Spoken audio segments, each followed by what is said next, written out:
second speaker today, Eduardo Teixeira.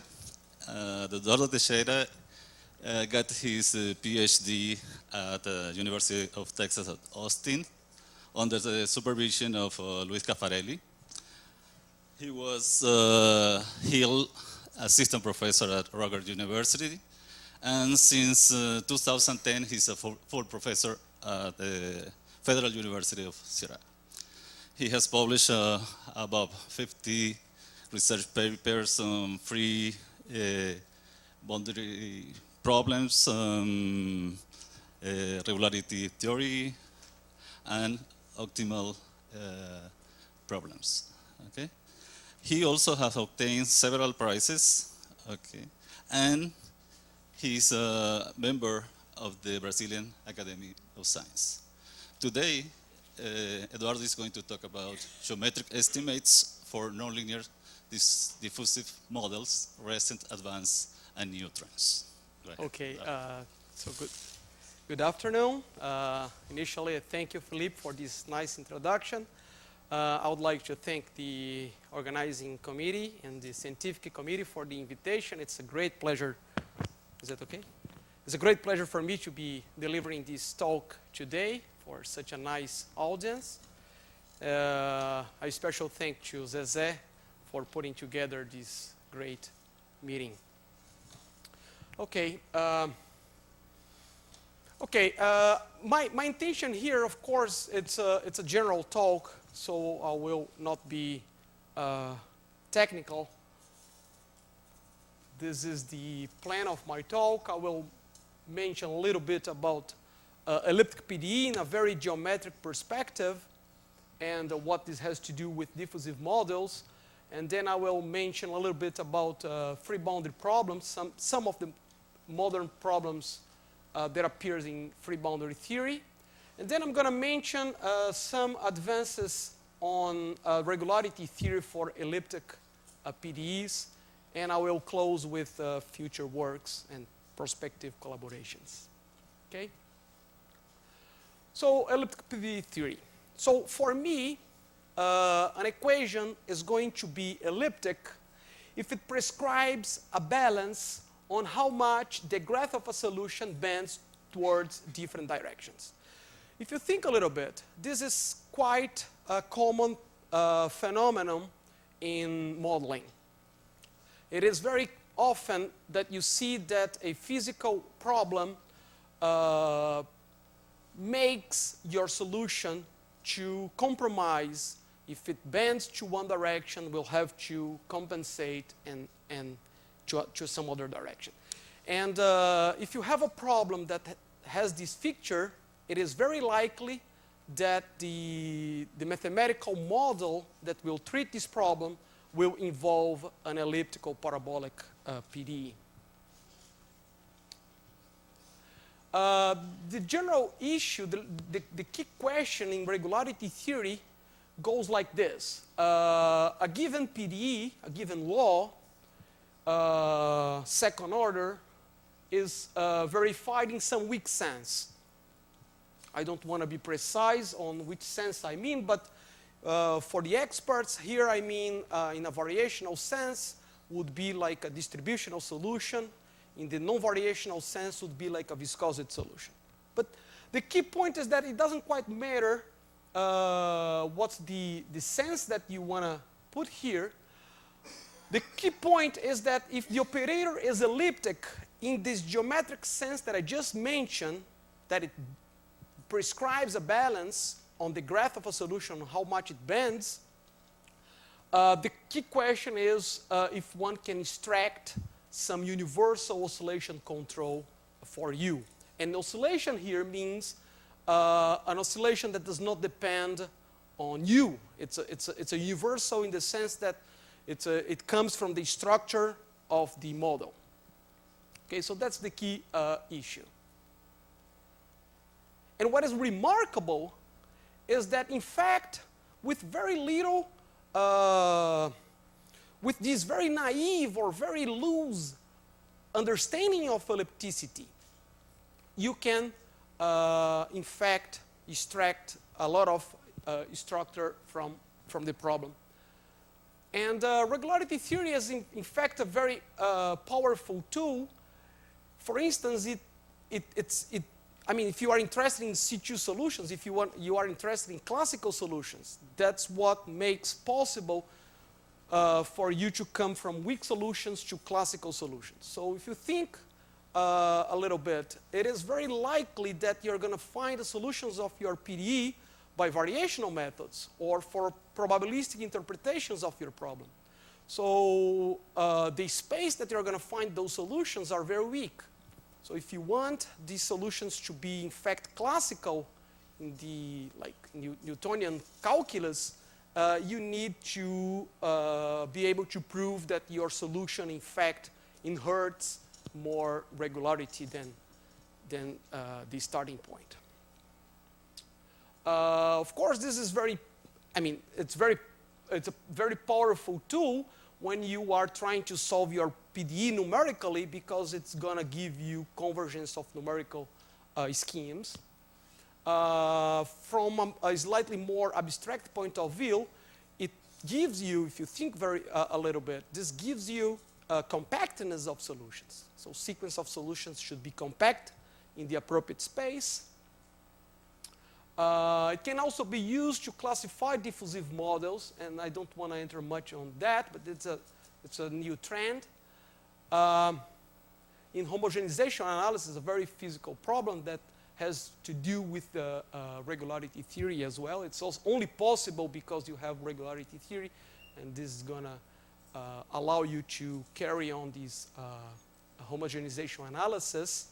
And in fact, it's a very powerful methods and techniques that permeate several other fields of mathematical analysis and applications. So it appears in geometry, in many other places. Okay, so enough with regularity theory for elliptic PDEs. Let me mention a little bit about free boundary problems. And the way that I'm going to see free boundary problems today is diffusion problems with discontinuous behaviors. Okay, so let me exemplify this with a very typical problem. It's a phase transition. It's a very old problem, and everybody here has experienced that once.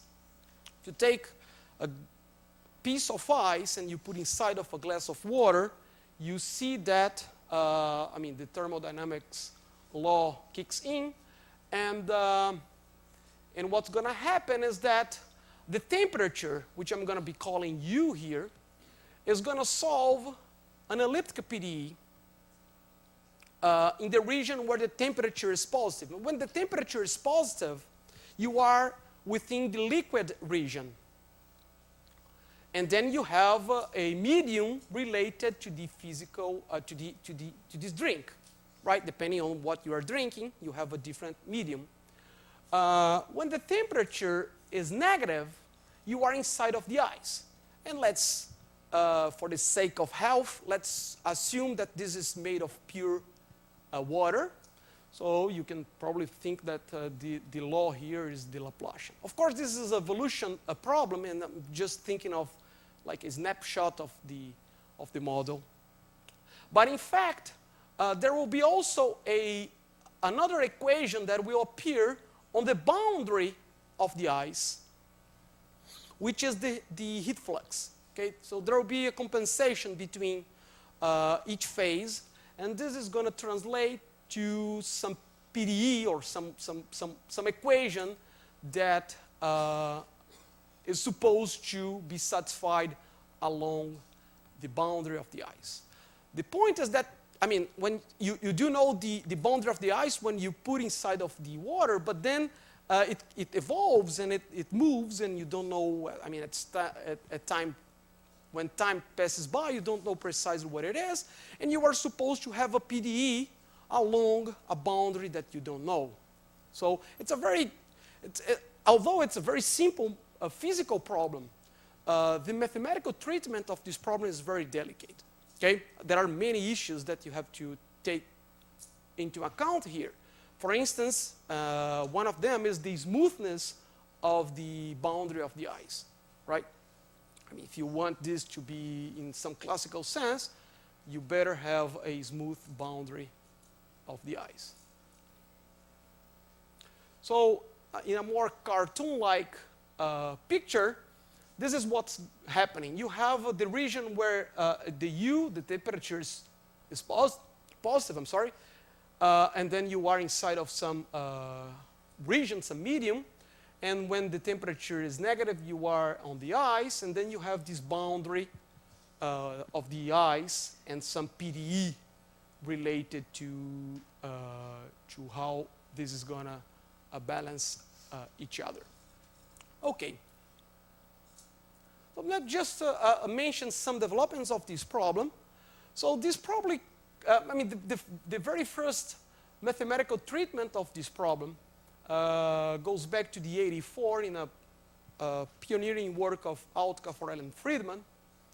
And then Caffarelli was able to solve the problem when you assume that the ice has the same, is made of the same medium of the drink, and this medium is Hilbert continuous. If you add a forcing term on the problem, and you assume that it's the Laplacian, the problem becomes much, much harder. So if you assume that you have which is a very, very physical, reasonably from the physical point of view, you have your drink, you have inside of the glass, and you are holding the glass. So your hand is transferring some heat to the whole system. So it's pretty reasonable to have some forcing term, and then the problem becomes much, much harder. And it was settled by Caffarelli, Jernison, and Koenig many years after the development, or the initial development. It's also possible to treat these problems in Riemannian manifolds, which basically boils down to adding coefficients with the operator. And quite recently, with a PhD student in Fortaleza, we were able to, to say as much as we could about the problem when genuinely you have the discontinuity of the medium. So you have like a piece of ice inside of a very heterogeneous model. Of course, there are many other developments that happen through these years. I'm just mentioning a few of them based on my personal taste. Okay, let me mention another free boundary problem that I like a lot, is the cavitation problem. And cavitation problem also has many physical interpretations, and I'm going to choose one that I particularly like the most, which is the heat conduction problem with constant heat flux. So the problem goes like this. You have a body, D, which has been heated with some temperature distribution phi, and you want to find a domain that surrounds D so that the heat flux is constant along this heat body. So here, what I like about the formulation of the problem is that the boundary, this boundary of this domain omega is your unknown. So it's a free boundary problem per se, right? It's classically a free boundary problem. The boundary of this set is precisely what you are searching for. So it's a well-studied problem, and if you think a little bit, in a stationary situation, and let's suppose that you don't have coefficients, your temperature is going to be harmonic inside of this domain, omega minus D. Of course, it's going to be harmonic outside D because U is identically 0. So it's an insulation. Okay, and the key point is that you are assuming that the normal derivative of U is equal to 1 on this unknown boundary. But if you put this together and use like integration by parts or Green's identity, you can change all those information to, as a measure, you can assume that the Laplacian of u is equal to 1. Because since u is harmonic in this set, this normal derivative is precise, as a measure, is precisely the Laplacian of u, right? So if you put these three equations together and you wave a little bit your hands, you can say that the equation that models this problem is this one. It's the Laplacian of u is delta naught, I mean the Dirac mass composed with u. So when u is positive, it should be harmonic. But when it changes from positive to 0, it charges 1 along this boundary. Okay? So if you think, I mean, you can treat this problem as a PDE, but then if you treat this problem as a PDE, what happens is that you're going to have a singular measure as the potential of this PDE. And this problem can be treated variationally, and this is also just by interpreting the Dirac mass as the derivative of the Heaviside function. And then if you know a little bit of calculus of variation, you end up with these functional, okay? So if you minimize this functional, it is very likely that minimizers of this functional will be related to your problem, because I mean, the derivative of this function, Heaviside function, should be the Dirac mass. Okay, and indeed it turns out to be true, and this is it's a major breakthrough by Alton Caffarelli in the beginning of the 80s. And in fact, and then from this point on, there are many results on this thing. In fact, I would say that this work by itself opens up a whole new line of research. But it goes beyond that. You can also treat this problem by a non-variational approach. What you can do is the following. Instead of looking at the Dirac mass as the derivative of the Heaviside function, you can interpret that as the limit of volume-preserving L1 functions. And what I mean by that is then you just take a parameter epsilon, and then you see this as a singular perturbation problem, and then you end up by studying uniform limits as epsilon goes to 0 of these now well-behaved PDE, right? So, and if you want to do that, what you have to do is to find uniform estimates on epsilon, okay? And in fact, I mean, this can be done, and it has been done. This is a slightly more, newer line of research, but it probably starts with the beginning of the 90s. By this work of Caffarelli, Berestik, and Nirenberg. And then one of the advantages of this is that now you can treat problems that doesn't have a variational structure. So this has been done for evolutionary problems, parabolic PDEs, and also you can push that to develop a fully nonlinear theory of cavitation problems. Okay. So what I have done at this point, I have mentioned to you what I understand by elliptic PDE in a very geometric, loose way. I have told you what are the goals of this theory, and I have mentioned to you about free boundary problems, which in some sense are, at least the free boundary problems that I mentioned to you are diffusion models that has some discontinuous behaviors. Okay? So what I would like to do from this point on is to mix these two things. Of course, they are intimately related in one direction, but I'd like to try to invert the direction. And for that, I would like to show you this cartoon where I put like the theory of classical PDE. Of course, here I mentioned just elliptic or parabolic PDEs. You have the theory of geometric measure theory, which has been greatly developed by free boundary tools. and vice versa. You have, for instance, minimal surface equations, which are very much related to the theory of free boundary problems of the Caffarelli school. You have harmonic analysis, you have mathematical physics, which put a lot of intuition on these kind of problems. You have differential geometry. And of course, it's very well known by everybody that they are related. There are bridges between these theories. There are bridges between these fields of research. So it is often that you import intuitions and techniques from one to another. But this becomes very, very obvious when you study free boundary problems.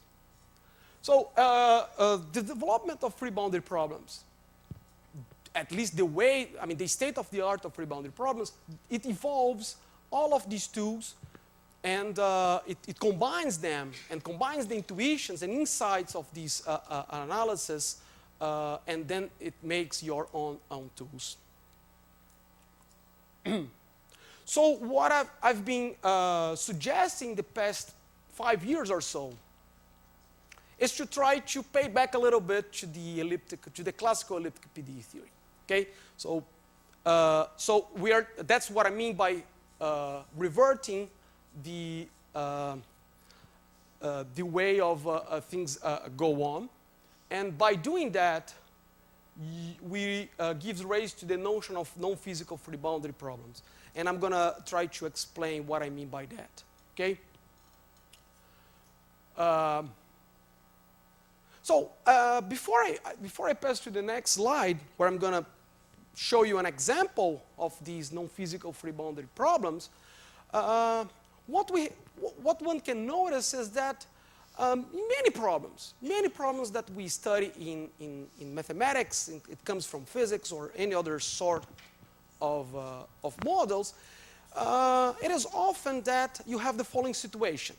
There is a region that you know everything works very well. There is another region that you also know very well. I'm not just, I mean, this comment is not limited to free boundary problems. I'm just saying that in many problems, it is often that you have a lot of information in one part of the equation, or one part of the region, and all the difficulty of the problem rests in a specific place, and that's what free boundary tools are good for. It's like you take your toolbox to a specific point where things are kind of fuzzy, and then you develop a very deep and fine analysis around this region. Okay, and by understanding what happens in this region, basically solves your problem in the global sense. And actually, this can be very, very. It has applications in very, very classical problems, and I'll just mention one of them here. So let me revisit Schauder a priori. This is probably one of the first estimates in the elliptic PDE theory, which says that if you have Hilbert coefficients, then solutions to non-variational equations are C2 gamma. So if your coefficients are Hilbert continuous with, let's say, C0 gamma continuity, then solutions are C2 gamma. And in the variational theory, Lex1 derivative, solutions are C1 gamma. And this goes back to the 1930s. And they are fundamental tools in elliptic PDE and all of those applications. And I like to show you that this estimate that we treat like in a very like as something which is like that we are used to is in fact sharp and non-trivial. Okay. So one way of understanding this estimate, if like the very simple way of looking at the Schauder theory is to think about the Poisson equation. So if you have a function whose Laplacian is Hilbert continuous, then U is the Hessian of the solution is Hilbert continuous. And this is, what this is saying is the following. Look at the Hessian of U. So here's the Hessian of U. So this theorem is telling you that if you add these three entrances of this matrix, and if the sum is Hilbert continuous, then all the entrances, even the ones that do not appear on the equation, automatically becomes Hilbert continuous. And this is sharp because the Hilbert continuity is precisely the one from the phone, from the source. Okay? So it looks like it's a perfect, it's a non-trivial and sharp result. But it turns out that you can see these estimates in a free boundary perspective in the sense that I was mentioning before. Maybe it's Hilbert continuous, I mean, globally, but it might happen that in some particularly meaningful points, you can say more. That's what happens in free boundary problems. And if you have a little bit of intuition in this problem, you will see that in the variational problems, equations in divergence form, the non-physical free bounds, the points that should behave as in the free boundary theory, should be the points of the set of critical points, the points where the gradient vanishes. And for non-variational problems, the free boundary points should be understood as the points where the Hessian is degenerate. And here's what you can say. Even though solutions cannot be better than C2 gamma in a global sense, if you don't know which point you have chosen, you're not going to improve that. But if you happen to be in one of those free boundary points, then you can go beyond the gamma estimate. So a way that if this gamma is small, graphically, that's what happens. If you are in general a point, solution will, I mean, the gradient or the Hessian of the solution is going to be like a cusp. But if you happen to have chosen a degenerate point or a non-physical free boundary point, you will be in a, I mean, the graph of the gradient or the Hessian opens up, and it's a much smoother configuration. Let me mention another problem that we were able to apply these insights. It has to do with the best Lipschitz extension problem. It's a very famous problem in PDE. The problem goes like this. You have a boundary datum F, and you want to find the best Lipschitz extension of F inside D. Okay? So this problem is if you can think about this problem as a optimization problem, but this problem is an optimization in L infinite space. You can treat this problem by a PDE approach, which has to do with this equation, which is called the infinite Laplacian. So you want to solve a highly degenerate nonlinear partial differential equation, which is this one, the infinite Laplacian. And then a solution of this problem is a solution of this PDE. Okay? And there is a very famous open problem concerning the best Lipschitz extension problem, which is the following. The question whether infinite harmonic functions are C1. In other words, if you are trying to extend a Lipschitz function in the best way possible, does it improve the regularity? It's Lipschitz, of course, but the question is if by choosing the best way of extending it, it improves a little bit. It goes from Lipschitz to C1.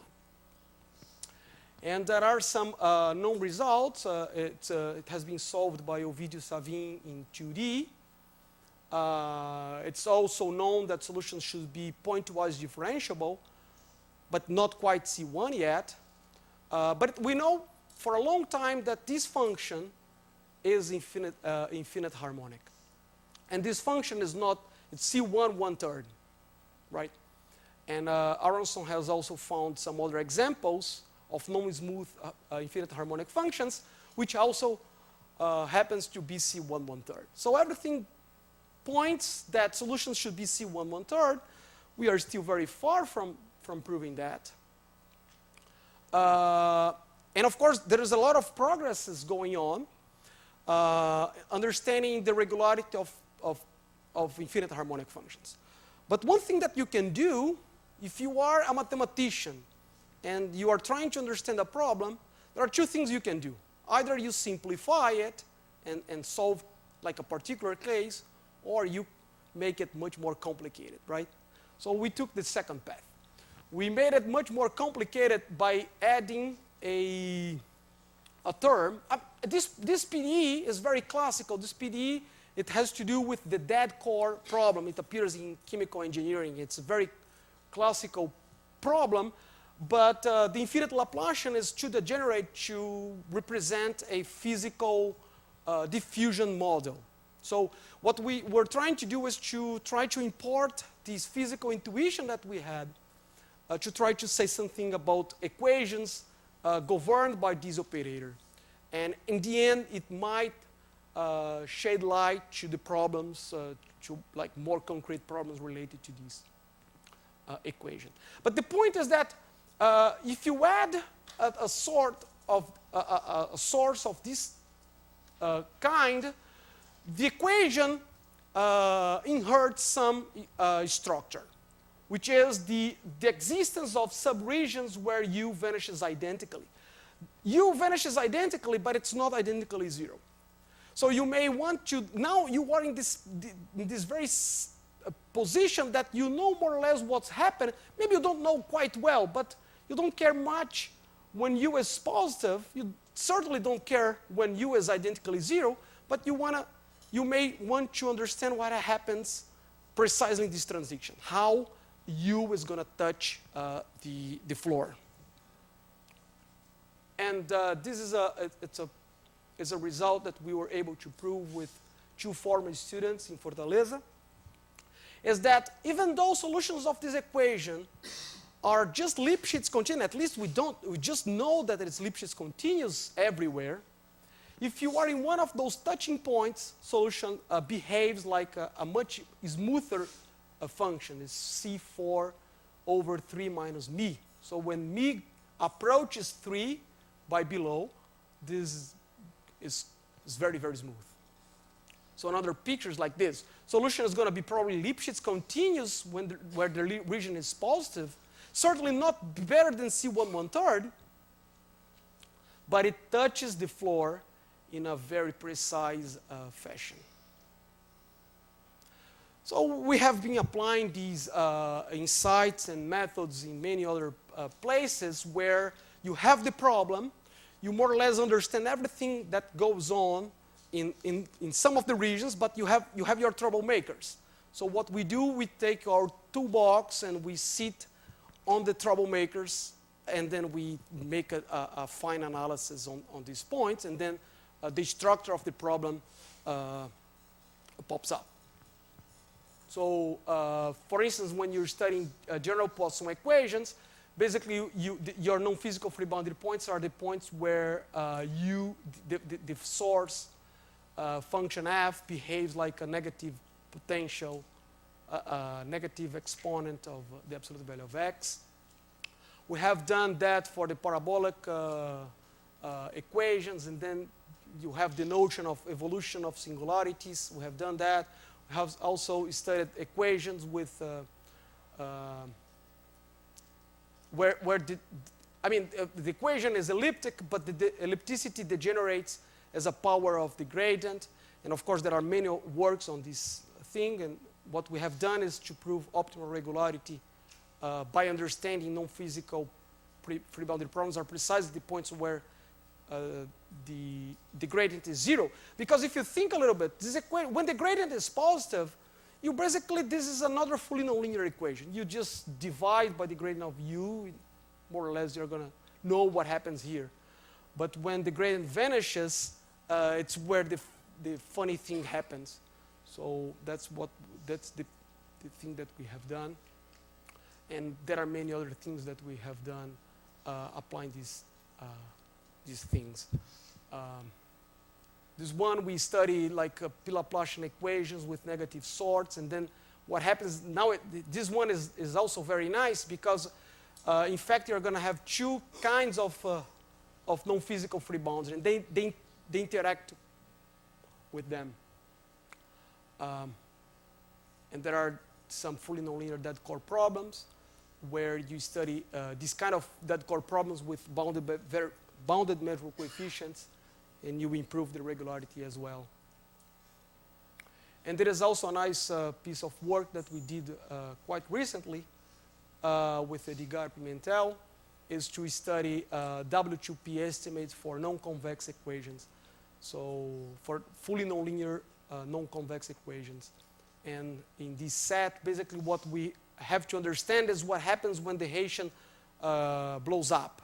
So the points where the Haitian blows up, we understand as a non-physical free boundary point, and then we were able to, I mean, of course you don't prevent them of blowing up, but you understand the rate that it should blow up. And it has to do with the recession function. It's an interesting piece of work. Okay. So I believe I still have 8 minutes, and I will just mention some future works and prospective collaboration. So it's a kind of an invitation. So let me mention one problem that we have been working a lot recently. It has to do, it's a very simple problem. That's what I like about this question. It's called the CP prime regularity conjecture.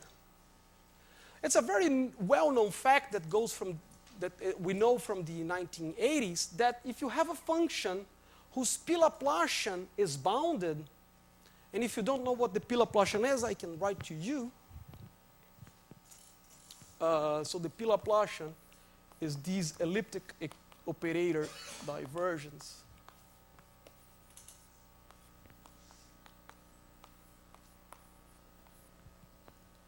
So that's the P Laplacian. When P is equal to 2, you have precisely the Laplacian. When P is bigger than 2, you have another diffusive operator, but which is nonlinear, but it's not, the difficulty is not that it's nonlinear, it's because it degenerates.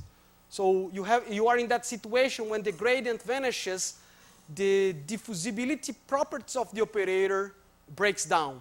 So you really need to understand what happens on the points where the gradient vanishes. In fact, if you have a function which is p-harmonic, so it solves the homogeneous equation, it's going to be reanalytic in all the points where the gradient is positive. But we know that solutions should be just C1 alpha for some alpha. And in fact, if you have a function whose P Laplacian is bounded, then also it's C1 alpha. We know that. That's known from the 1980s. We have a very peculiar example. It's a very simple, naive example, radially symmetric function. The absolute value of x to the p prime. So this is the dual of p. So if p is bigger than 2, this p prime is less than 2. So this function is just C1, 1 over p minus 1. And this is constant, which of course is bounded, right? So if you combine this and you don't have much examples to explore, maybe you can conjecture that this is the optimal. In other words, you should say that any function whose P Laplacian is bounded should be C1, 1 over p minus 1. Of course, this is a very bold conjecture. There are many reasons for you to not believe in this conjecture. For instance, if this conjecture is true, it would say that among all functions whose P Laplacian is bounded, this would be the worst guy. A naive, simple-looking, radially symmetric function. Also, if this is true, among all sources that you can put here, bounded, a reanalytic source gives you the worst possible. It's also maybe counterintuitive. So we have been pursuing this CP prime conjecture, and we were able to prove a very sharp new oscillation theorem for this kind of problems. So the function u, so if you have a function whose P Laplacian is bounded, so it oscillates as a function r to the power 1 plus g plus the gradient of u times r for a magic number g. So this magic number g, I'm not going to tell you what it is, but it's intimately related to this number 1 over p minus 1. And it's so intimately related that, in fact, it gives you the conjecture, at least in asymptotically version in the plane. Upon symmetry, remember that that example is a radially symmetric function. So if you confine your analysis to radially symmetric functions, then in fact, among all radially symmetric functions, C1, 1 over p minus 1 is the best possible. And another result that we were able to obtain using this new oscillation theorem is that solutions are Cp prime regular at extremal points. Remember, if you are studying this equation, you just need to care about points where the gradient vanishes. So if it's a local minimum or a local maximum, it's always going to be Cp prime regular. So a few developing works, we would like to tackle the full regularity conjecture in all dimensions. So this it's a very hard problem, but we would like to say as much as possible we can about this problem. A slightly simpler problem, which we think it's more feasible, is to study the problem when p is near 2, or at least when p is large enough. And of course, this has to do with the connections that this conjecture has with the other problem I mentioned, the C1 1/3 regularity conjecture for infinite harmonic functions. It would also be nice to establish a parabolic counterpart of all these tools. Further generalizations, we believe that there are many other truths out there. And also, we firmly believe that this new oscillation lemma has a lot of other applications and would like to pursue that. And I think it's a good place for me to stop, Felipe. Thank you.